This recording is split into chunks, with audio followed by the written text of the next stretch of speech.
हमारे गुरु महाराज ने इस विषय पर बहुत जोर दिया है। सत्य सुहाता वचन कहिए, चोरी तज दीजय, तजिए नशा व्यभिचार तथा हिंसा नहीं कीजय। निर्मल मन सो ध्यान करी गुरुमत अनुसारा, अरे हारे में ही अब आगे को कहो सुनो दे चित्त सम्हारा। गंगा के समान पवित्र हम कैसे बनेंगे? गुरु महाराज ने कहा 5 पापों को यदि हम छोड़ देंगे तो हम गंगा के समान निर्मल बन जाएंगे। एक प्रवचन में तो आया है, जो सदाचार का पालन करेगा वह पूज्य हो जाएगा। गंगा को लोग प्रणाम करते हैं, गंगा का लोग आदर करते हैं, सम्मान करते हैं, देवता की दृष्टि से देखते हैं। कारण क्या है? वह पवित्र है। एक नदी का जल पवित्र है तो लोग उनको देवता की दृष्टि से देखते हैं। गंगा का जल पवित्र है तो उसको अपने शरीर पर छिड़कते हैं। गंगा का जल पवित्र है तो देवताओं के ऊपर अर्पण करते हैं।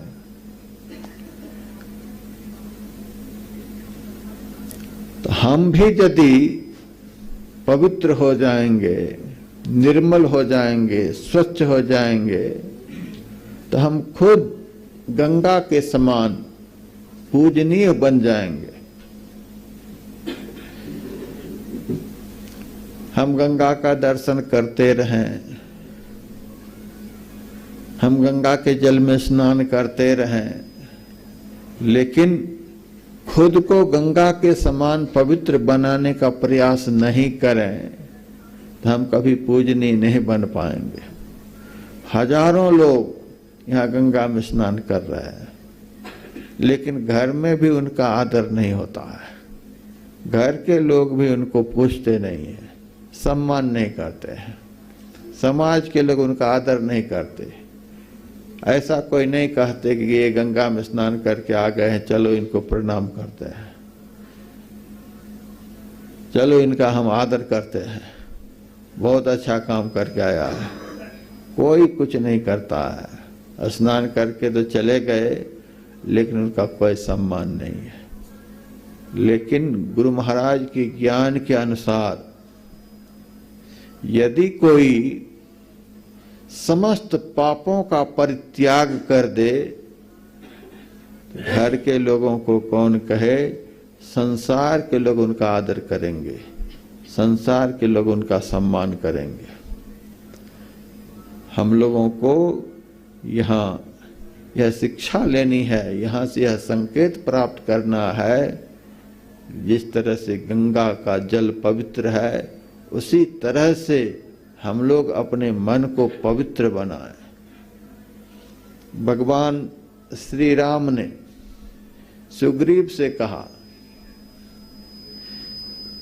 तीर्थ कोई करता है, उस तीर्थ करने वाले व्यक्ति से मैं खुश होता हूं। कोई पाप कर्म नहीं है तीर्थ करना, अच्छा काम है, कुछ तो अच्छा करता है यहाँ आकर के, मैं खुश होता हूं, प्रसन्न होता हूं।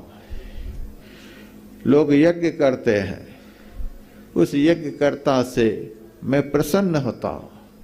कुछ तो भस्म किया, कुछ तो त्याग किया, इसीलिए मैं खुश होता हूं।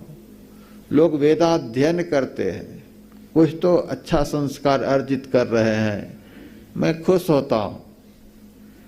लोग व्रत करते हैं, कम से कम एक दिन तो भोजन का त्याग किया, मैं खुश होता हूं। लोग दान करते हैं, कुछ तो त्याग किया, मैं खुश होता हूं।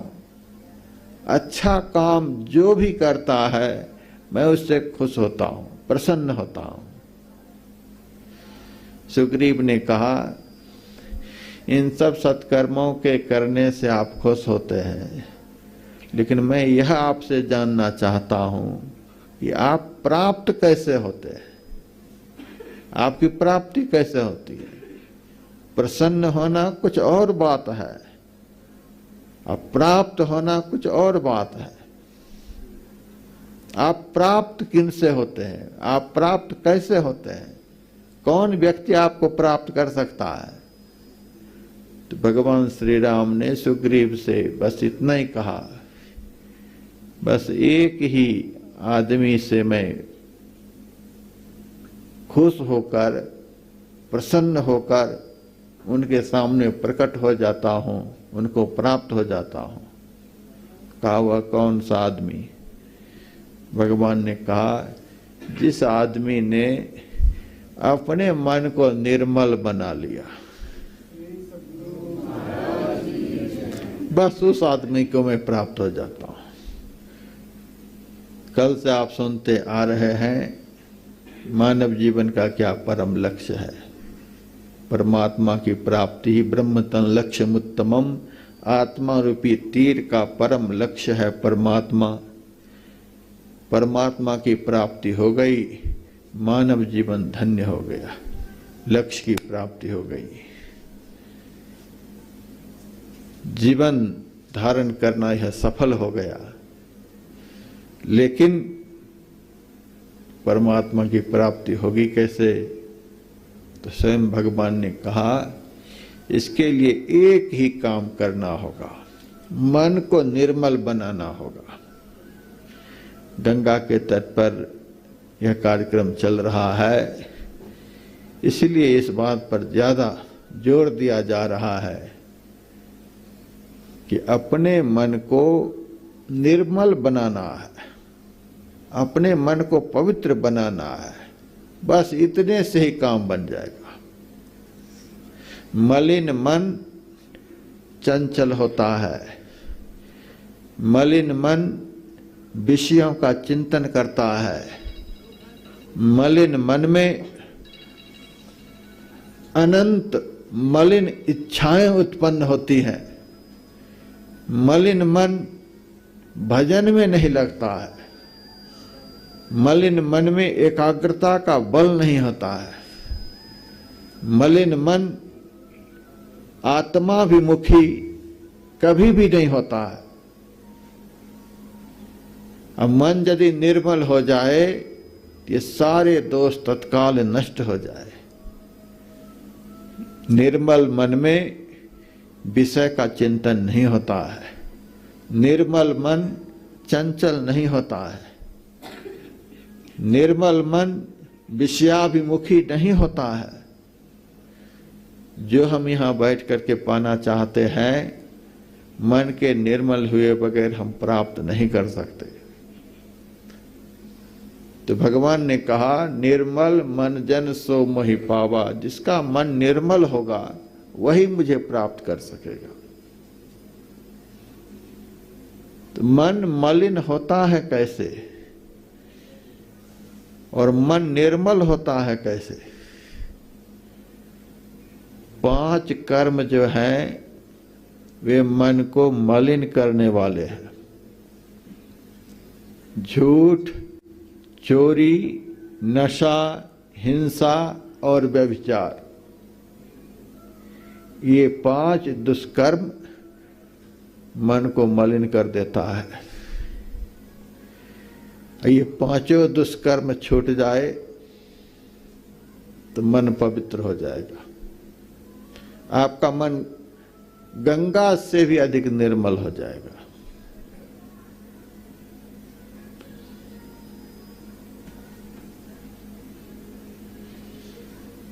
इसीलिए गुरु महाराज ने इस बात पर बहुत जोर दिया है। भगवान ने बताया कि निर्मल मन जिसका होता है उसको मैं प्राप्त हो जाता हूं।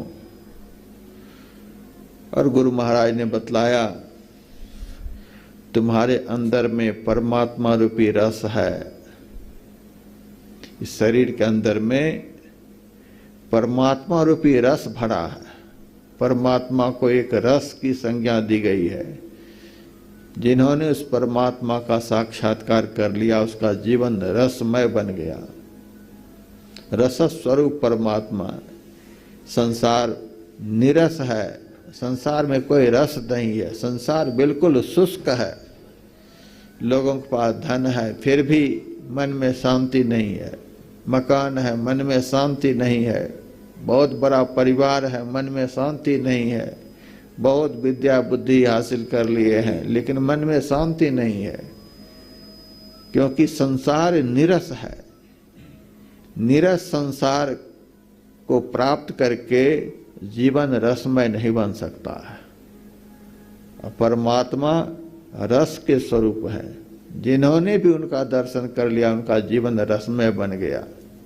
पहनने के लिए कपड़े नहीं है, रहने के लिए घर नहीं है, परिवार नहीं है, संसार का कुछ भी नहीं है, लेकिन जीवन इतना रसमय है कि मनुष्य को कौन कहे, स्वर्गस्थ देवता भी उनका दर्शन करने के लिए जाते हैं।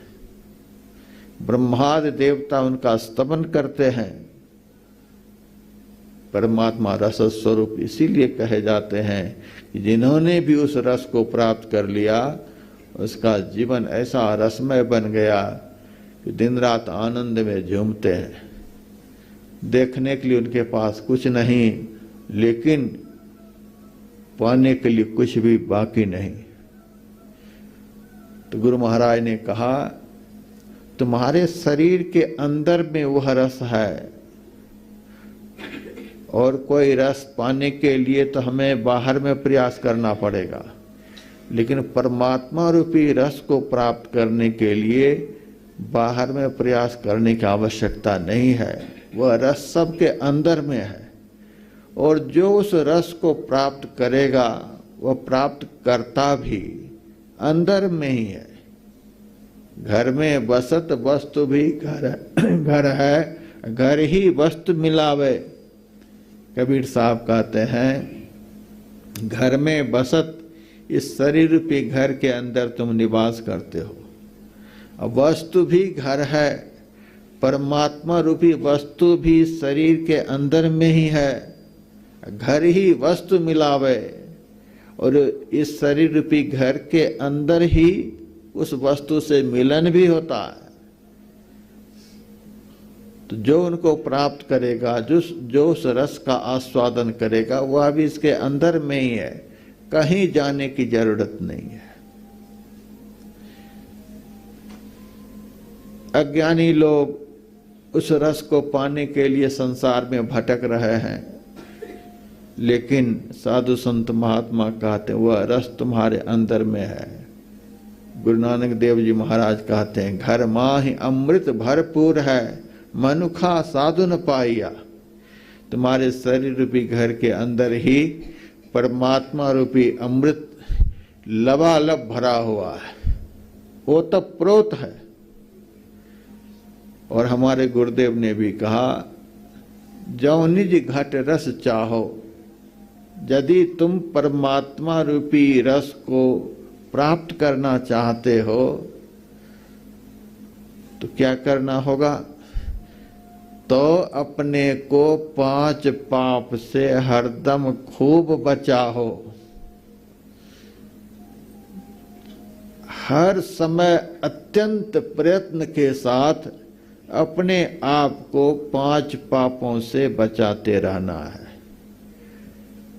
वह रस बड़ा पवित्र है, और पवित्र आत्मा से उस रस की प्राप्ति नहीं हो सकती, और पवित्र मन उस रस की तरफ जा नहीं सकता है। इसीलिए गुरु महाराज ने कहा, तो अपने को 5 पाप से हरदम खूब बचाओ। केवल किसी तीर्थ में आ जाने से पाप छूट नहीं जाता है। पाप 5 ही हैं: झूठ, चोरी, नशा, हिंसा, व्यभिचार। यहां रहकर भी आदमी पाप कर रहा है, झूठ बोल रहा है, किसी का सामान इधर उधर कर रहा है, चोरी कर रहा है। यहां रहकर भी नशाओं का सेवन आदमी कर रहा है। यहाँ रहकर भी कठोर वचनों के द्वारा किसी को दुखी कर रहा है। यहाँ रहकर भी आदमी दूसरे की माँ बहनों को बुरी निगाहों से देख रहा है। तो केवल तीर्थ में जाने मात्र से ही पाप छूट नहीं जाता। केवल तीर्थ के जल में स्नान करने मात्र से ही पाप छूट नहीं जाता। आचार्य शंकर से शिष्यों ने पूछा, तीर्थम परम किम, सबसे बड़ा तीर्थ कौन सा है? जिससे बड़ा तीर्थ कोई नहीं संसार में, सबसे बड़ा तीर्थ कौन सा है? अब सत्संग आदमी सुने तब तो यह सब बात समझ में आए। सबसे बड़ा तीर्थ कौन सा? तीर्थम परम किम। आचार्य शंकर ने कहा, स्वमनो विशुद्धम, विशुद्ध मन ही सबसे बड़ा तीर्थ है। मन यदि निर्मल हो गया, मन यदि विशुद्ध हो गया, तो समझिए कि सबसे बड़ा तीर्थ में आप निवास कर रहे हैं। क्योंकि भगवान ने कहा, निर्मल मन जन सो मोहि पावा। जिसका मन निर्मल हो गया उसको मैं प्राप्त हो जाता हूं। परमात्मा प्राप्त हो गए, क्या अप्राप्त रह गया? सारी दुनिया की चीजें प्राप्त हो जाने के बाद भी प्राप्त होने के लिए बहुत कुछ बचा हुआ होता है, और परमात्मा की प्राप्ति हो जाने के बाद कुछ भी पाने के लिए बाकी नहीं बचता है। संत कबीर साहब की वाणी में, फल मीठा पै ऊंचा तरवर, कौन जतन करी लीजै, नेक निचोर सुधारसवा को, कौन जुगत करी पीजै। परमात्मा को एक मीठा फल की संज्ञा दी गई। कबीर साहब कहते हैं, फल मीठा, परमात्मा रूपी फल बड़ा मीठा है। इतना मीठा है, उस फल को प्राप्त कर लेने के बाद संसार बिल्कुल फीका हो जाता है। साधु संत का मन संसार में नहीं लगता है, क्योंकि साधु संत ने उस तत्व को प्राप्त कर लिया, उस फल को प्राप्त कर लिया, जिस फल की प्राप्ति हो जाने के बाद संसार बिल्कुल उसे नीरस मालूम पड़ता है। संसार में कोई स्वाद मालूम नहीं पड़ता है। संसार की तरफ उनकी वृत्ति कभी जाती ही नहीं। परमात्मा रूपी फल सबसे मीठा है।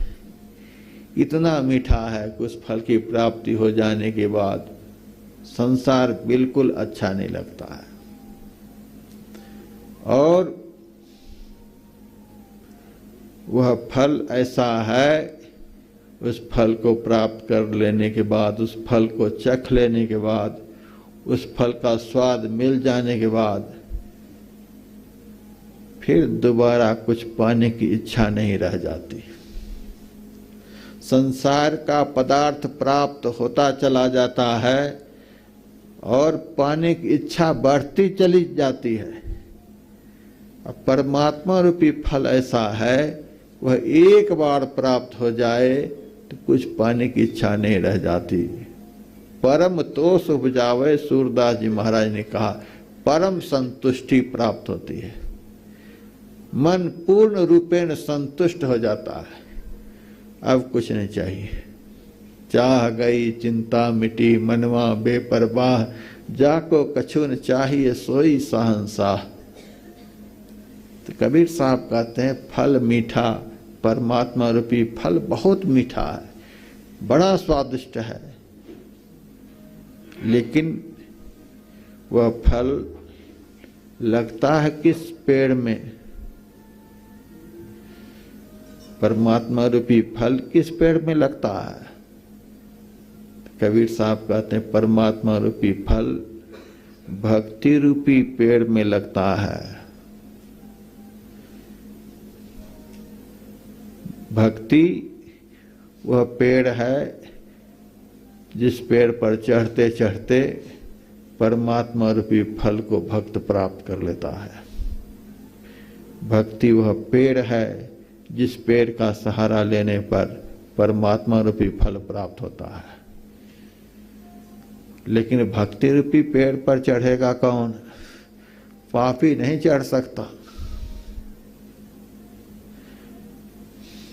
गंगोत्री पापी से पापी आदमी चला जाएगा, पहुंच जाता है यहाँ।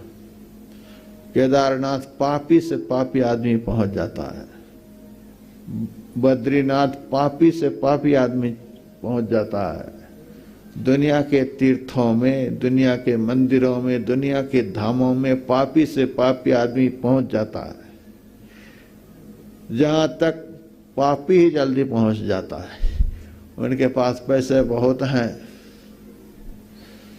दाएं बाएं करके जल्दी से जाकर दर्शन कर लेते हैं। धर्मात्मा पुरुष के पास पैसे नहीं, वे हाथ में नारियल लेकर धक्के खाते रहते हैं। महाकालेश्वर के मंदिर में मैं दर्शन के लिए गया हुआ था, भक्त लोग ले गए थे। तो एक ने कहा, महाराज आप सामान्य दर्शन करना चाहते हैं कि स्पेशल दर्शन करना चाहते हैं? मैंने कहा, इस सामान्य दर्शन और स्पेशल दर्शन का क्या मतलब है? कहा, आप 250 रुपये की रसीद कटा लीजिए तो स्पेशल दर्शन हो जाएगा। जल्दी से आपको स्पेशल गेट से मंदिर में पहुंचा दिया जाएगा। और यदि रसीद नहीं कटाओगे तो लाइन में धक्के खाते रहो। तो बाहर के तीर्थों में, बाहर के मंदिरों में, बाहर के धामों में पापी से पापी भी पहुंच जाता, लेकिन परमात्मा रूपी फल को पापी व्यक्ति नहीं प्राप्त कर सकता। और जिस भक्ति के द्वारा परमात्मा रूपी फल की प्राप्ति होती है, वह भक्ति पापी मन से नहीं हो सकता। कल मैंने सुनाया था, भगवान श्री राम ने साफ साफ कह दिया, पाप बंत कर सहज स्वभाव, भजन मोर ते भावन काऊ। पापी मन का यह सहज स्वभाव होता है कि उसका मन भजन में नहीं लगता है।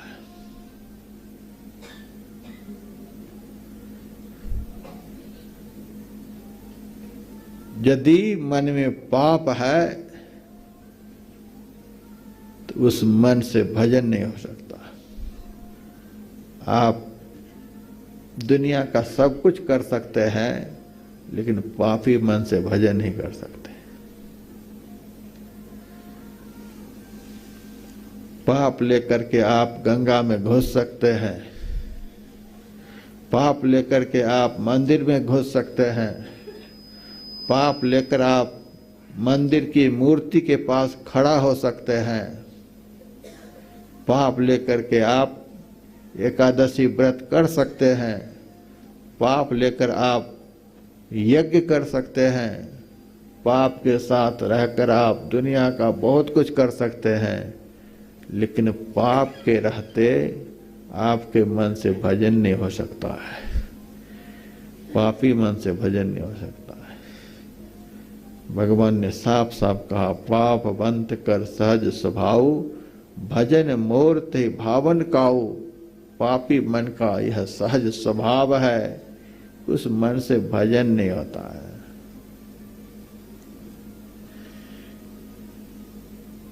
लेकिन बहुत लोग समझते हैं पुस्तकों से भजन गा लिया और यह भजन हो गया, चिमटे डुग्गी बजा ली और भजन हो गया, थोड़ी देर तक गाना गा लिए भजन हो गया। यह भजन नहीं है, यह तो भजन का प्रदर्शन है, इससे भाव बनता है। भजन शब्द में 3 अक्षर है, भ, ज और न। भ का अर्थ संतों ने किया है भव, संसार। ज का अर्थ जन्म, न का अर्थ नहीं। जिस कर्म के करने से इस दुखमय संसार में जन्म लेना सदा के लिए बंद हो जाए, उसी कर्म का नाम है भजन, उसी कर्म का नाम है भक्ति। तो पापी मन से वह भजन नहीं हो सकता जिस भजन के करने से इस दुखमय संसार में जीव का आना नहीं होता है।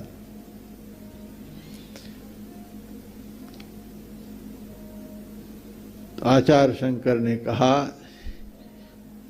तीर्थम परम किम स्वमनो विशुद्धम। मन यदि निर्मल हो जाए, समझिए आप तीर्थ में बैठे हुए। नैमिषारण्य में एक तालाब बना हुआ है। नैमिषारण्य का एक नाम है चक्र तीर्थ। वहाँ एक तालाब बना हुआ है। उस तालाब में जाकर के लोग स्नान करते हैं। मैंने भी वहाँ ध्यान का शिविर लगाया हुआ था। बहुत सारे भक्त वहाँ गए हुए थे। एक दिन सबका विचार बना उस तालाब में स्नान करने का। सब गए स्नान करने के लिए। एक माई सोने का आभूषण कान में पहन रखी थी। उस आभूषण को पहनकर ही उस तालाब में स्नान करने के लिए चली गई। और उस तालाब में पहले से ही कुछ माइयाँ, कुछ पुरुष लोग स्नान कर रहे थे। माई के शरीर से भी कितना दुष्कर्म की प्रवृत्ति है। जेब कतरे का काम करती थी माई। तालाब में स्नान कर रही है पहले से, जेब कतरे का काम। हमारे भक्त गए स्नान करने के लिए। उस भक्तों के साथ वह माई भी, जिनके कान में सोने का आभूषण, उस आभूषण को पहनकर जैसे ही तालाब में डूब लगाती है, उनके बगल में जेब कतरने वाली माई उतनी ही देर में कान का आभूषण काट करके ले लिया। और जब बाहर वह माई होती है तो देखती है कान का आभूषण साफ हो गया। उस तालाब में पहले से ही जो स्नान कर रहा है उसकी प्रवृत्ति देखिए कैसी है। वह किस लिए स्नान कर रहा है? दूसरे को नुकसान पहुंचाने के लिए, आभूषण काटने के लिए। बड़े बड़े तीर्थों में आजकल बढ़िया से बढ़िया भेष बना करके कीर्तन मंडली के बीच में जेब कतरने वाली माई घुस जाती है। पुरुष वर्ग का भी पॉकेट मार घुस जाता है। सब कीर्तन गाने में मस्त हो जाते हैं और उसी वक्त किसी का जेब का पैसा कुतर लेता है, किसी का कान का आभूषण काट ले जाता है, किसी का चैन काट करके लेकर के चला जाता है। तो मन यदि पवित्र नहीं है तो तीर्थ के जल में स्नान करते रहने पर भी पाप करने की प्रवृत्ति खत्म नहीं होगी। मन यदि पवित्र नहीं है तो मंदिर में भगवान की प्रतिमा के सामने भी पाप करने की प्रवृत्ति खत्म नहीं होगी। मन यदि पवित्र नहीं है तो यज्ञ मंडप पर स्वाहा स्वाहा करते हुए भी पाप करने की प्रवृत्ति खत्म नहीं होगी। मन यदि पवित्र नहीं है, एकादशी चतुर्दशी का व्रत रखते हुए भी आपका दुष्कर्म नहीं छूटेगा। इसीलिए भगवान शंकराचार्य ने कहा, तीर्थम परम किम स्वमनो विशुद्धम। मन यदि पवित्र हो गया, समझिए आप पवित्र तीर्थ में निवास कर रहे हैं। मन का पवित्र हो जाना यही सबसे बड़ा तीर्थ है। पवित्र मन से कभी भी कोई अशुभ कर्म नहीं होता।